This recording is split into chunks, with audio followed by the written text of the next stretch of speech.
होती है अरबों साल पहले, जब ब्रह्मांड में धूल और गैस के बादल तैरते थे। धीरे धीरे ये बादल सिकुड़ते गए और एक चमकदार गेंद बन गई, हमारा सूर्य। सूर्य इतना विशाल है कि उसमें 13 लाख पृथ्वी समा सकती हैं।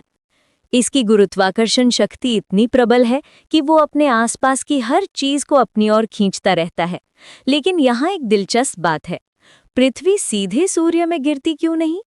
इसका जवाब छुपा है गति के खेल में। जब पृथ्वी का जन्म हुआ तो वो तेजी से आगे बढ़ने लगी।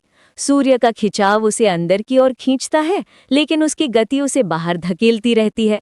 ये बिल्कुल वैसा है जैसे आप एक पत्थर को रस्सी से बांधकर गोल गोल घुमाते हैं।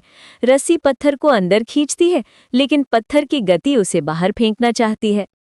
इस संतुलन से पृथ्वी एक अंडाकार रास्ते पर चलने लगी, जिसे कक्षा कहते हैं।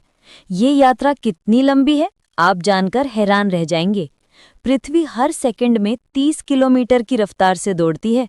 ये किसी बुलेट ट्रेन से भी तेज है। फिर भी उसे सूर्य का एक पूरा चक्कर लगाने में 365 दिन और 6 घंटे लगते हैं। यही हमारा 1 साल है। लेकिन पृथ्वी सिर्फ सूर्य के चारों ओर ही नहीं घूमती, बल्कि अपनी धुरी पर भी 24 घंटे में एक बार घूमती है। ये ऐसे है जैसे कोई नर्तकी नाचते नाचते अपनी जगह पर भी घूम रही हो और साथ ही मंच पर भी चक्कर लगा रही हो। पृथ्वी की ये दोहरी गति ही हमारे जीवन का आधार है। अगर वो अपनी धुरी पर ना घूमे तो एक तरफ हमेशा दिन होता और दूसरी तरफ हमेशा रात।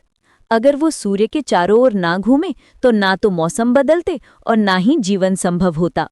पृथ्वी थोड़ी सी झुकी हुई भी है, जैसे कोई व्यक्ति थोड़ा सा टेढ़ा खड़ा हो।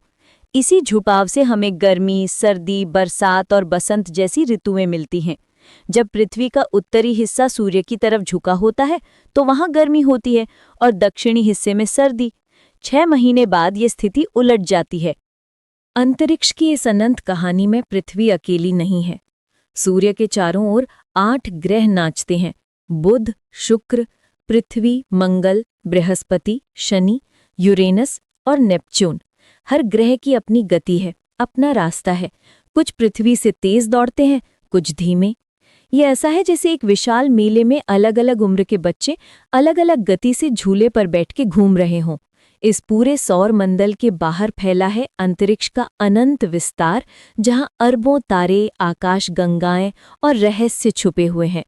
यहाँ ना कोई आवाज है, ना हवा, बस एक गहरी खामोशी और अंधकार, जिसमें तारों की रोशनी मोतियों की तरह चमकती है। ये सब सुनकर लगता है जैसे कोई जादुई कहानी हो, लेकिन ये हमारी वास्तविकता है। हर पल, हर सांस के